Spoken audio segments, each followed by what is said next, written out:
नमस्कार दोस्तों, knowledge with जवान में आप सभी का फिर से स्वागत है। आज का हमारा शीर्षक है गार्डनिंग।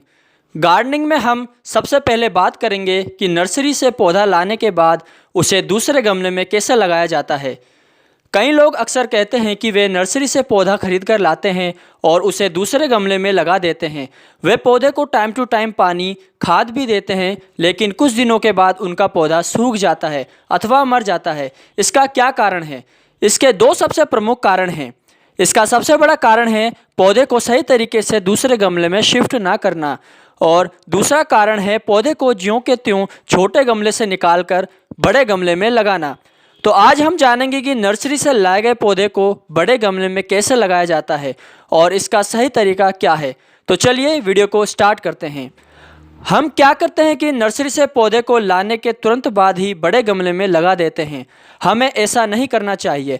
सर्वप्रथम हमें नर्सरी से लाए गए पौधे को कम से कम 4 दिनों तक अपने घर के वातावरण में ही रखना चाहिए, ताकि पौधा हमारे घर का वातावरण समझ सके और आसानी से वृद्धि कर सके।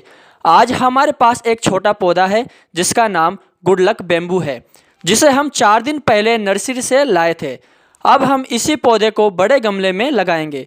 इस पौधे को गमले में लगाने से लगभग 4 घंटे पहले पानी जरूर दें, ताकि पौधा अपना भोजन बना सके, और जब हम उसे बड़े गमले में डालें तो वह अपनी जड़ों को फैला सके।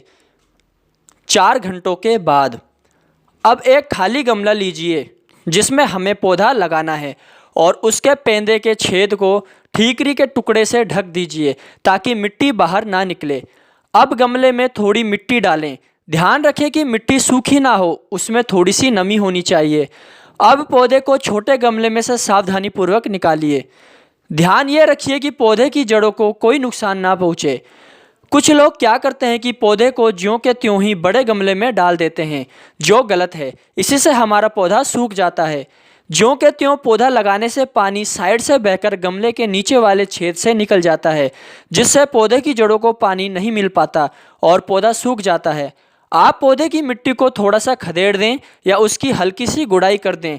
ध्यान रखें कि जड़ों को कोई नुकसान ना पहुँचे और पौधे की जड़ें आसानी से गमले में फैल जाएँ। इस गुड लक बेम्बू की जड़ें थोड़ी मोटी होती हैं, इसलिए मैं इस पौधे की जड़ों को झड़काकर मिट्टी अलग कर लेता हूँ, ताकि पौधे की जड़ आसानी से दूसरे गमले में फैल जाए। अब पौधे को गमले में डालिए। मेरे पास एक और छोटा पौधा है, इसे भी इस गमले में डाल देते हैं। अब गमले में मिट्टी भर दीजिए और इसे हल्के हाथों से दबाइए ताकि पानी साइड से ना निकल पाए। ध्यान रखिए कि मिट्टी को कभी भी गमले के टॉप तक नहीं भरना चाहिए। हमें गमले के टॉप से 1 या 1.5 इंच नीचे ही मिट्टी भरनी चाहिए। इससे पानी गमले के बाहर नहीं गिरता। इसके बाद पौधे को आवश्यकता अनुसार पानी दीजिए और किसी छायादार जगह पर रख दीजिए। पौधे को आवश्यकता अनुसार रोजाना पानी दीजिए। लगभग 20 से 25 दिनों के बाद आप देखेंगे कि आपका पौधा फल फूलने लगता है। वह सूखता नहीं है, क्योंकि उसकी जड़ें गमले में फैल जाती हैं और वह काफ़ी हरा भरा भी हो जाता है। इसके साथ ही गार्डनिंग का पहला भाग समाप्त होता है, और मैं आशा करता हूँ कि वीडियो आपको पसंद आया होगा।